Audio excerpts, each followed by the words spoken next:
The common tendency we're going to be talking about today are punch volleys, and it's going to be taking the paddle back too far. I see this a lot taking place, lower levels, higher levels.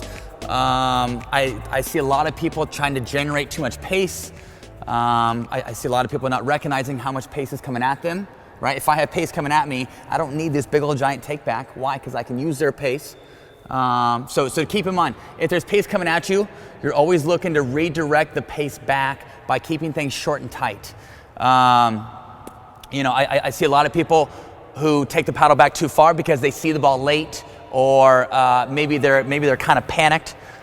So some of the corrective techniques that I talk about as I'm teaching are, you know, treating your volley like you're giving somebody a high five. Okay, forehand high five over here, backhand high five over here.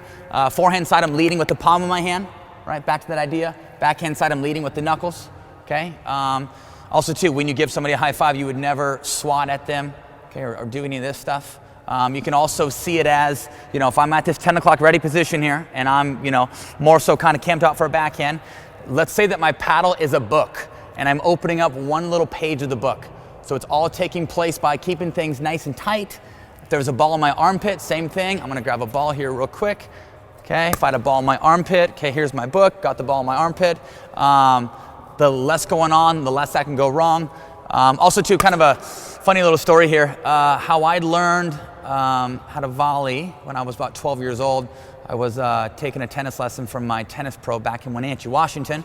His name was Shaw Grobler, and it was kind of funny. Shaw put all the 12-year-olds on a fence, and he grabbed a basket of tennis balls, and he basically served at all the 12-year-olds. So here I am with a, you know, I'm kind of sitting on a fence here, and I'm waiting for that ball to come in, and my hands are shaking, and basically it forced me to not take the paddle back too far. Why? Because it would hit the fence, and it really kept me in the mindset of keeping things nice and tight.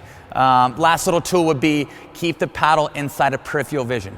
Keep the paddle inside of peripheral. Kyle, things that you see in this select area? What I see when people are having issues with this, kind of like Tyson talked about, we're in our ready position, and we want to remember to open the book and slide our shoulders over to make space. What happens all too often is they start in this position here, and the first instinct when they track that ball and see it coming, the first instinct is to take this right elbow or this dominant elbow and take it back and create kind of a wind up. So we're more capable, a lot of us are more capable on the forehand side, but we're more, the temptation is to try to do too much. So if we're envisioning playing this shot from a drive, which usually the punch volley is, you know, pace is coming at us, all we need to do is open the book, keep the paddle out in front, and push through. We want to resist that temptation for this right elbow to come back and wind up. Too often, the ball's already on you when you're about here, and you're getting jammed by the time you're making contact with that ball.